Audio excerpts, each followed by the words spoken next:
Baik, saudara pendengar di mana saja Anda berada, Assalamualaikum warahmatullahi wabarakatuh. Salam, Om Swastiastu, Namo Buddhaya, salam kebajikan, tabe salamat diguna latai, salam sehujud karendam malempang, adi katalino bacuramin ka saruga, basengat kejibata, arus. Selamat siang, saudara pendengar dan juga bapak-bapak narasumber siang hari ini, dan juga pendengar semuanya yang masih setia bersama kami di Batu FM frekuensi 103.2 MHz. Dan kembali kita berjumpa di siang hari ini dalam program Jaksa Menyapa hari ini Kamis 5 Maret 2026. Saudara pendengar, saat ini kami bersama dengan narasumber yang luar biasa dari Kejaksaan Negeri Barito Selatan, dan saat ini kita akan membahas topik perbandingan KUHP lama dan KUHP nasional.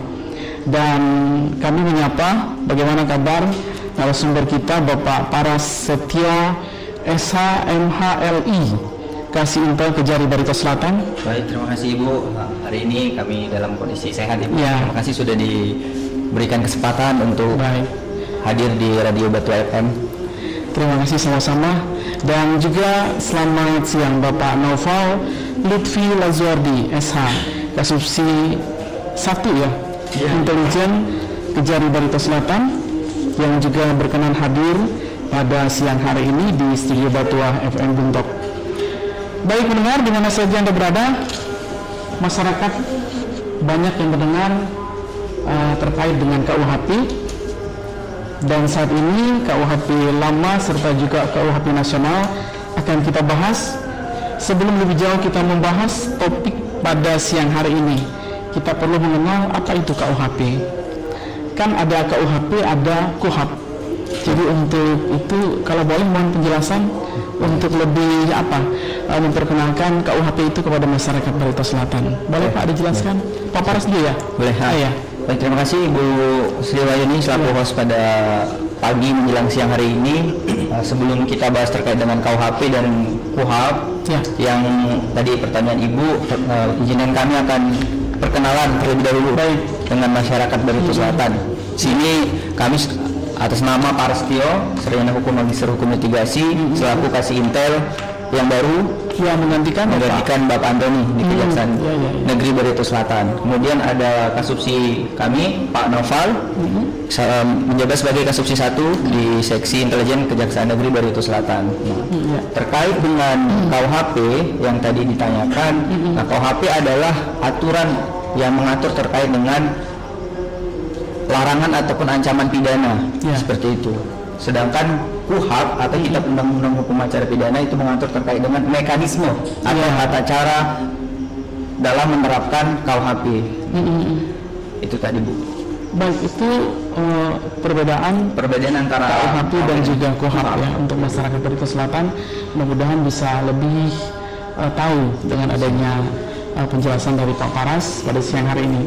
Baik, untuk Pak Paras ya, saya mau bertanya ini terkait latar belakang dan juga filosofi perbedaan dasar nih antara KUHP yang lama dan KUHP nasional yang tentunya akan kita bahas pada siang hari ini. Silakan Pak. Terkait dengan KUHP yang menjadi topik pada hari ini, terlebih dahulu kami akan menjelaskan terkait dengan sejarah pemberlakuan KUHP. Kenapa sekarang ada pemberlakuan KUHP baru yang ada di kita? KUHP yang berlaku sebelumnya itu berasal dari hukum Belanda seperti itu, dari zaman kolonial Belanda, kemudian disahkan menjadi Undang-Undang 1 tahun 1946 tentang pemberlakuan KUHP. Setelah itu KUHP tersebut berlakulah sampai dengan terakhir disahkannya Undang-Undang 1 2023 tentang KUHP yang baru atau yang kita kenal dengan KUHP nasional. Secara filosofis, pemberlakuan KUHP lama itu penekanannya pada pembalasan ataupun pidana itu dijadikan sebagai pembalasan karena alirannya dia mengenal pada doktrin yang dianut di negeri Belanda seperti itu. Jadi kita tinggal menjalankan aja. Nah, terkait dengan KUHP yang baru ini, kita lebih ke paradigmanya menjadi restoratif dan korektif. Restoratif itu mengembalikan keadaan semula dan paradigmanya lebih untuk dengan tujuan sebagai dekolonialisasi, karena kita hapuskan KUHP yang lama, selanjutnya ada demokratisasi, artinya diakomodir yang hukum-hukum yang berlaku yang diatur di luar KUHP itu diakomodir, masyarakat juga diakomodir. Selanjutnya ada untuk mengkonsolidasi aturan-aturan yang sebelumnya, contohnya terkait dengan tindak pidana khusus itu diatur di luar KUHP, contohnya terkait tindak pidana narkotika, tindak pidana korupsi, itu tindak pidana terorisme itu diatur di undang-undang khusus, sehingga ini dilakukan kodifikasi menjadi satu kesatuan di dalam KUHP yang baru seperti itu. KUHP nasional ya. Siap. Dan ada tidak nih contohnya, misal terkait dengan KUHP yang lama itu kan berorientasi pada kepentingan pemerintahan kolonial. Kalau misalnya salah satu contoh disampaikan kepada masyarakat, contoh pada saat pemerintahan atau zaman kolonial ya, dan di situ kan tidak menguntungkan bagi masyarakat. Tidak menguntungkan bagi masyarakat ya Bu. Terkait dengan contoh-contoh yang kejahatan zaman dulu. Nah, kalau terkait itu contohnya ya Bu, di KUHP lama itu kan kita mengenal terkait dengan contohnya delik makar. Delik makar itu, tujuan delik makar itu atau melawan pemerintahan yang sah, itu tujuannya untuk melegalkan pemerintahan terkait dengan berlakunya di Hindia Belanda seperti itu. Nah, itu lebih sifatnya mengkriminalisasi masyarakat yang akan melakukan perlawanan, kemudian dipenjara seperti itu. Tapi sekarang udah diakomodir terkait dengan, kalau sekarang itu terkait dengan penghinaan presiden, itu merupakan delik aduan yang pelakunya bisa diproses apabila ada laporan langsung dari presidennya. Kalau dulu itu sifatnya sumir Bu, siapa saja yang melaporkan bisa dipidana seperti itu Bu. Kalau sekarang lebih menekankan kepada prinsip-prinsip tadi itu. Ya, dan apalagi masyarakat zaman sekarang kan lebih didominasi oleh sosmed gitu kan. Kebebasan berpendapat, tapi kebebasan berpendapat itu juga dibatasi oleh norma-norma yang berlaku di Indonesia. Betul. Baik, ini perbedaan filosofi tadi Pak ya, sudah disampaikan tadi untuk KUHP lama itu menitik beratkan pada pembalasan, kemudian juga yang nasional mengutamakan rehabilitasi. Baik, untuk ini pemidanaan Pak ya, cara pandang kemudian pedoman pemidanaan, dan ini sering terjadi pro kontra di masyarakat terkait dengan paradigma pemidanaan. Boleh dijelaskan bagaimana perubahan paradigma pemidanaan? Terkait dengan paradigma pemidanaan tadi, tujuan dari pidana kalau yang lama itu lebih ke pembalasan. Contoh simpelnya, kalau dia dulu ya penjara, tapi untuk sekarang itu kita lebih menekankan selain untuk perbaikan terhadap pelaku, tapi kita juga menekankan kepentingan korban. Jadi pelaku itu semata-mata melakukan kejahatan karena dia merupakan orang yang sedang sakit. Konteksnya sakit apa? Sakit sosialnya Bu. Kalau dia manusia normal berarti dia tidak melakukan kejahatan, hidup seperti biasa.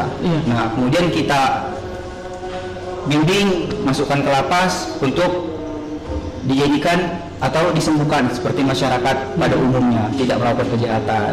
Jadi warga binaan. Ya, jadi warga binaan agar dia tertata kembali hidupnya.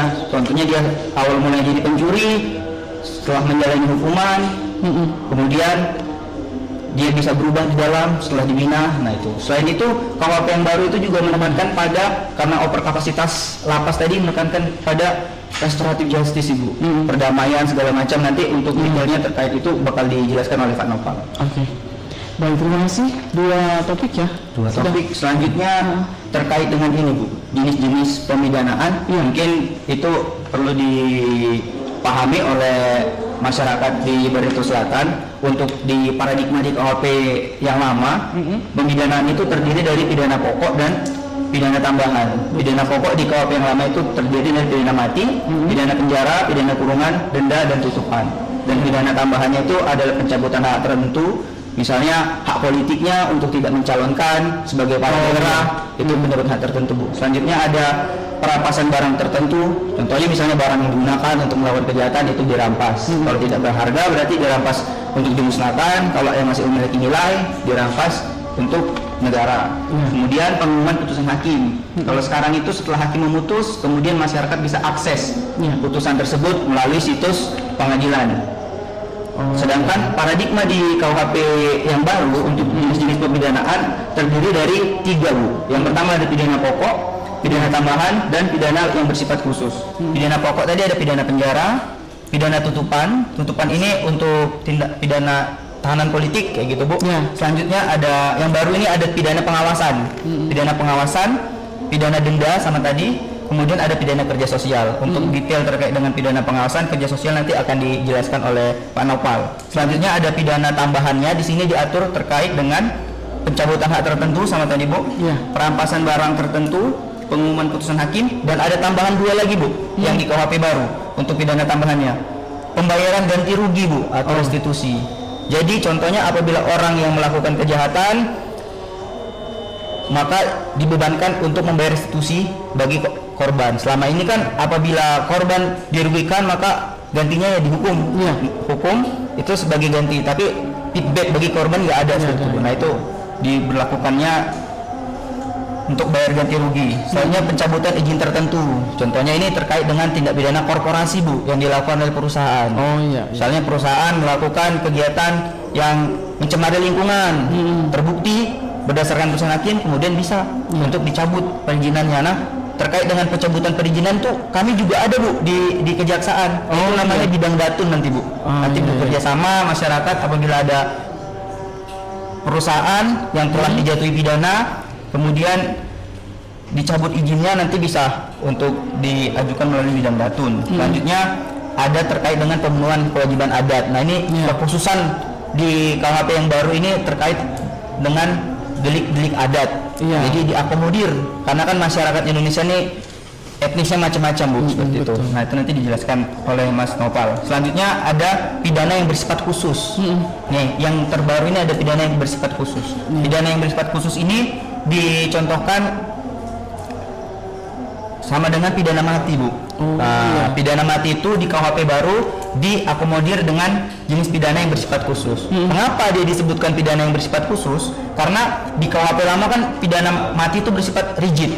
Apabila dijatuhi pidana mati, kalau orang berkekuatan hukum tetap atau inkrah, kemudian setelah dia tidak ada upaya hukum, mengajukan gerasi ke presiden tidak dikabulkan, baru tinggal nunggu waktu pelaksanaan pidana matinya. Nah, kalau paradigma di KUHP yang baru ini terhadap orang yang jatuh pidana mati diberi jangka waktu 10 tahun masa percobaannya. 10 tahun. Dalam waktu 10 tahun ini seorang pelaku yang sudah dijatuhin pidana mati berkelakuan baik ataupun tidak ada permasalahan, misalnya dia tidak di dalam lapas tidak jual narkoba lagi atau melakukan kejahatan lain, nah itu maka hukumannya berdasarkan nanti dipertimbangkan oleh orang lapas, maka dijatuhi bisa diturunkan hukumannya jadi pidana seumur hidup. Seperti itu. Ada peninjauan juga ya? Ada peninjauan. Jadi karena kita mengambil jalan tengah. Karena pada prinsipnya kan hak untuk mencabut nyawa orang itu kan ada di haknya itu kan, Bu. Tapi kan itu juga harus kita akomodir terkait dengan kejahatannya. Itu, Bu. Baik. Terima kasih Pak Paras ya, sudah penjelasan yang panjang lebar untuk masyarakat Barito Selatan dan juga untuk pendengar setia Batu FM. Beralih ke ini Pak Naufal ya.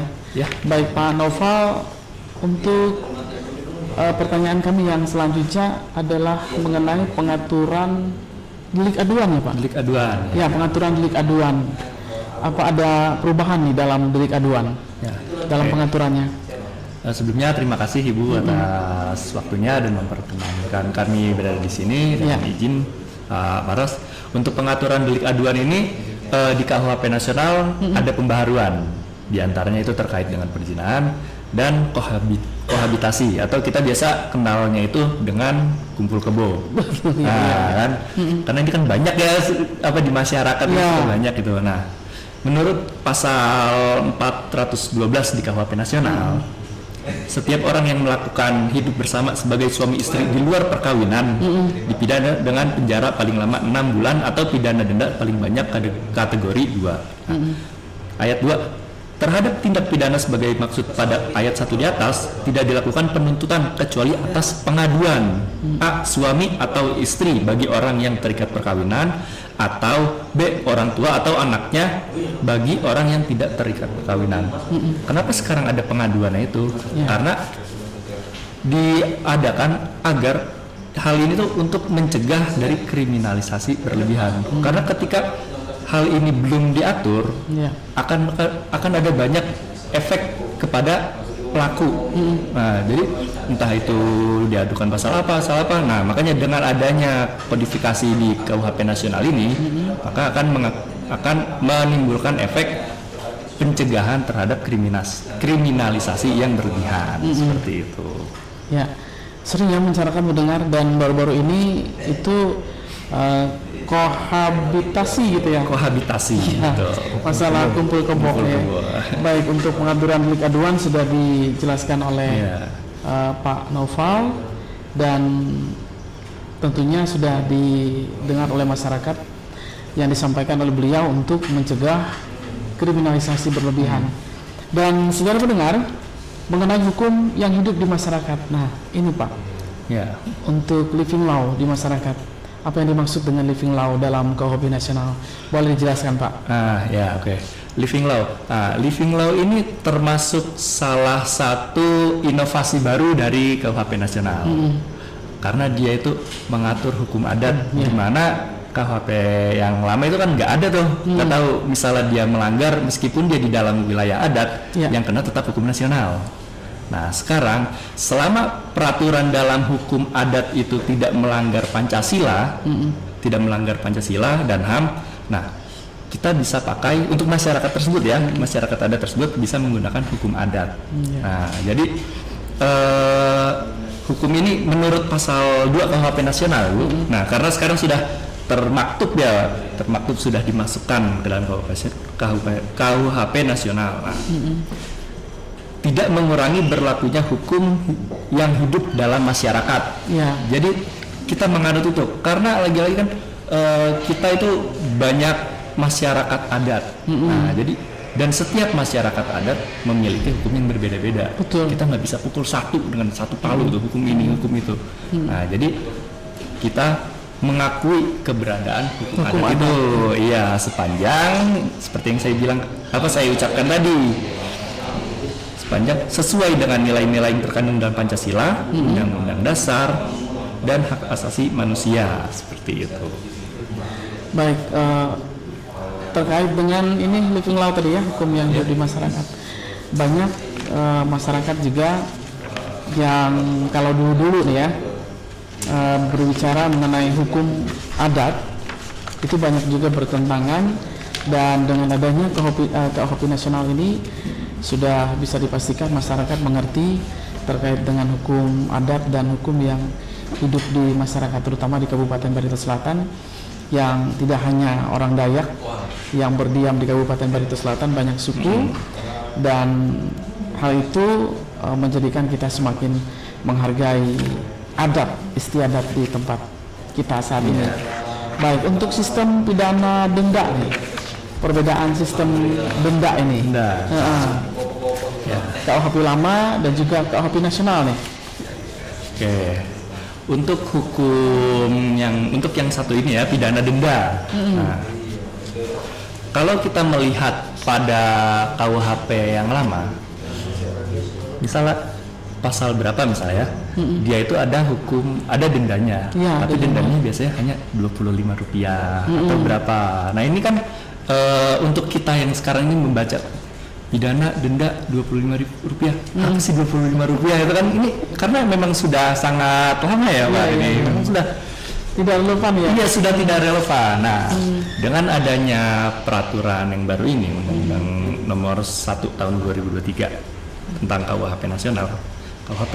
Nah, sekarang diperbarui, di mana pidana denda ini ada 8 kategori.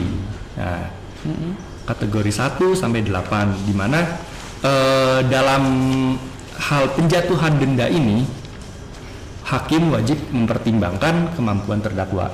Nah, jadi daripada si terdakwa ini mendekam di penjara, So, diadakan alternatif mau masuk penjara atau bayar denda, di mana ini akan menambah pemasukan negara menjadi PNBP seperti itu. Jadi tidak selalu si terdakwa harus masuk penjara. Makanya ini salah satu inovasi juga nih di KUHP nasional kan, mengedepankan HAM gitu. Jadi tidak selalu misalnya dia salah, udah salah masuk penjara, salah masuk penjara. Nah, jadi ada sesuatu yang lebih dibanggakan. Jadi untuk si terdakwa juga daripada saya di penjara kan lama juga ya, misalnya penjara 5 tahun, 10 tahun, banyak waktu terbuang, betul. sia-sia.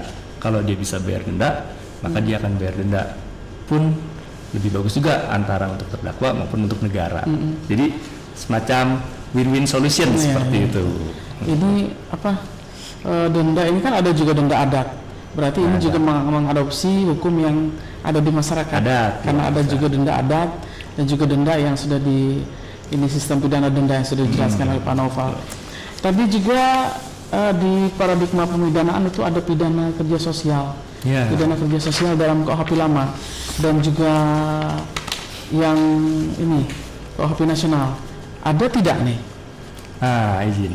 Untuk pidana kerja sosial, ini lagi-lagi inovasi dalam KUHP nasional, di mana yang mengedepankan HAM. Ketika orang misalnya melakukan tindak pidana ringan, piring, misalnya contoh pencurian seperti itu, atau penipuan dengan kerugian maksimal 2,5 juta, 2,5 juta. Untuk pidana kerja sosial ini dibahas dalam pasal 85 KUHP nasional. Nah, ada syarat-syaratnya, jadi tidak selalu orang yang dipidana itu mendapatkan kerja sosial. Tidak selalu. Nah, ada contohnya, persyaratannya maksud saya. Yang pertama, delik yang diancam itu kurang dari 5 tahun. Lalu untuk kerja sosial itu tidak boleh dikomersilkan. Lalu antara 8 jam dalam sehari maksimal 8 jam sehari, dan dapat diangsur maksimal selama 6 bulan. Lalu dimuat dalam putusan pengadilan gitu. Nah, biasanya orang suka bingung nih. Pembaca suka bingung, PKS-nya itu tidak boleh dikomersilkan. Maksudnya apa sih tidak boleh dikomersilkan? Nah, terdakwa ini ketika dia dihukum dengan pidana kerja sosial, tidak boleh menguntungkan secara ekonomi terhadap suatu pihak. Misalnya ada orang terpidana pekerja sosial, kerja sosial, dia tuh misalnya paling seringnya itu ditaruh di rumah ibadah, di tempat ibadah untuk bantu-bantu tempat ibadah, gitu kan? Karena dia tidak ada nilai komersilnya.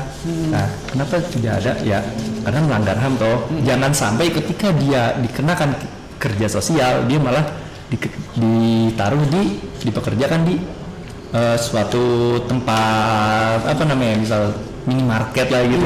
Malah jadi kayak kok jadi untung dia gitu, jadi penghasilan. Jadi penghasilan, jadi nggak bayar pegawai tambahan. Nah itu tidak boleh tuh. Kan daripada si terdakwa itu masuk penjara lagi-lagi, lebih baik seperti ini, kerja sosial bisa memberikan tenaganya untuk masyarakat di sekitar. Masyarakat sekitar juga kan akhirnya melihat terdakwa, daripada kalau dia di penjara kayak dia napi nih, mantan napi. Nah, kalau dia jadi kerja sosial kan, oh iya baik nih ternyata dia bantu-bantu. Jadi merestorasi keadaan si terdakwa menjadi sedia kala gitu. Jadi ketika terdakwa itu selesai dari pidana kerja sosial, dia akan lebih mudah diterima di masyarakat. Ya baik. Tadi ada merestorasi. Sudah disampaikan oleh Pak Naufal. Itu mengutamakan rehabilitasi dan restoratif justice ya. Di KUHP nasional ini apakah mengakomodasi restoratif justice ataupun di KUHP lama? Untuk yang KUHP nasional ini, dia secara eksplisit, secara jelas gitu, mendukung penyelesaian perkara melalui perdamaian dan pemulihan. Terutama lagi-lagi untuk tindak pidana ringan. Restoratif, dia kan to restore untuk mengembalikan ke keadaan semula. Nah, di Kejaksaan sendiri kami punya peraturan terkait restoratif justice ini. Nah, Peraturan Kejaksaan Republik Indonesia Nomor 15 Tahun 2020 tentang penghentian penuntutan berdasarkan keadilan restoratif. Nah, Pasal 5 ayat 1. Perkara tindak pidana dapat ditutup demi hukum dan dihentikan penuntutannya berdasarkan keadilan restoratif dalam hal terpenuhi syarat sebagai berikut. Yang pertama, tersangka baru pertama kali melakukan tindak pidana. Jadi bukan residivis, bukan yang sudah pernah melakukan tindak pidana. Betul. Kalau orang itu sudah pernah melakukan tindak pidana, gagal, nggak bisa restoratif. Jadi tetap masuk. Yang kedua, tindak pidana hanya diancam dengan pidana denda atau diancam dengan pidana penjara tidak lebih dari 5 tahun. Di atas itu ya nggak bisa gitu. Jadi memang hanya yang ringan-ringan. Iya. Dan lalu tindak pidana dilakukan dengan nilai barang bukti atau nilai kerugian yang ditimbulkan akibat tindak pidana tidak lebih dari 2.500.000. Nah, selain syarat-syarat tersebut, ada juga syarat yang harus dipenuhi oleh tersangka. Di antaranya mengembalikan barang yang diperoleh dari tindak pidana kepada korban. Misalnya dia mencuri, barangnya masih ada di tersangka, dikembalikan. Lalu misalnya dari tindak pidana pencurian itu ada kerugian yang diderita korban. Misalnya yang dicuri itu sepeda motor atau sepeda lah gitu. Ternyata dalam kesehariannya dalam mencari nafkah si korban itu memerlukan alat tersebut. Nah, berarti kan ada kerugiannya nih, jadi tidak efektif kerjanya. Nah, si terdakwa ini memberikan ganti rugi. Yang pertama mengembalikan barang yang dicuri, lalu memberikan kompensasi. Nah, itu. Lalu dan yang terpenting adalah sudah ada perdamaian antara tersangka dan korban. Nah, ini yang paling penting. Kenapa? Karena meskipun semua yang saya sebutkan di atas itu sudah dilaksanakan, tapi korban tidak mau ada perdamaian, maka tidak akan ada keadilan restoratif ini. Jadi harus ada perdamaian, keduanya saling memaafkan, baru bisa tersangka ini diproses melalui perdamaian pemulihan atau restoratif justice. Baik, berarti ada upaya untuk berdamai, kemudian si korban memaafkan. Dan jadi ada restoratif justice, dan pendekatan restoratif justice ini pada sistem pidana Indonesia itu sebagai akomodasi keadilan bagi semua, bagi masyarakat Indonesia. Dan restoratif justice kayaknya dari media sosial yang sudah lama ya, ada masyarakat yang misalnya mencuri tandan pisang kayak kemarin, jadi itu sudah diserahkan dan diganti oleh masyarakat semua, kayaknya banyak yang bersimpati. Terima kasih untuk Pak Naufal dan juga Pak Paras di kesempatan siang hari ini. Perbandingan KUHP lama dan KUHP nasional sudah kita bahas di program Jaksa Menyapa. Boleh untuk penutup ada kesimpulan terkait dengan KUHP lama dan juga KUHP nasional disampaikan untuk masyarakat? Terima kasih Ibu. Terkait dengan kesimpulan kita pada pembahasan di siang hari ini, ada beberapa poin yang bisa kita ambil dari pembahasan hari ini. Terkait pertama, hukum pidana nasional yang berlaku pada saat ini mengedepankan terkait dengan dekolonialisasi. Artinya yang warisan hukum Belanda itu sudah kita tinggalkan. Kita lebih mengedepankan yang hukum yang memang berlaku sekarang di Indonesia. Selanjutnya terkait dengan humanisasi pemidanaan. Jadi pelaku tindak pidana itu tidak lagi kita jadikan sebagai objek, tidak ada disiksa, tidak ada dilakukan kayak dipaksa mengaku. Nah, itu semua sama di hadapan hukum. Selanjutnya terkait dengan perlindungan HAM, bahkan kita sudah mengikuti konvensi terkait HAM. Jadi dalam penegakan hukum ditekankan untuk yang berlaku paradigmanya di KUHP sekarang, yaitu lebih humanis terhadap baik pelaku seperti itu. Selanjutnya ada terkait dengan alternatif pemidanaan. Jadi orang yang dijatuhi pidana tidak semata-mata itu dijatuhi hukuman berupa penjara. Tadi seperti alternatif pidana pengawasan, pidana kerja sosial. Nah itu. Jadi untuk meminimalisir penuhnya kapasitas di lembaga pemasyarakatan. Kalau udah over, nah itulah diberlakukan itu. Selanjutnya ada pengakuan dari hukum adat tadi yang seperti sudah dijelaskan oleh Pak Nopal. Nah itu diberlakukan. Nah, ada 5 poin yang bisa kita simpulkan hari ini seperti itu Ibu. Baik, terima kasih. 5 poin kesimpulan umum bijak menyapa berkaitan dengan pembahasan KUHP nasional dan KUHP lama, perbandingan ya KUHP lama dan KUHP nasional.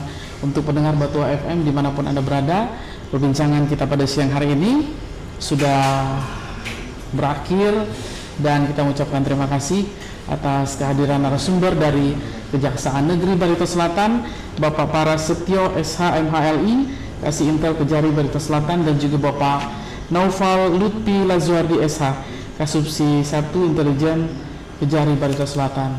Semoga perbincangan hari ini bisa menambah wawasan pendengar setia Batu FM dan juga kita semua.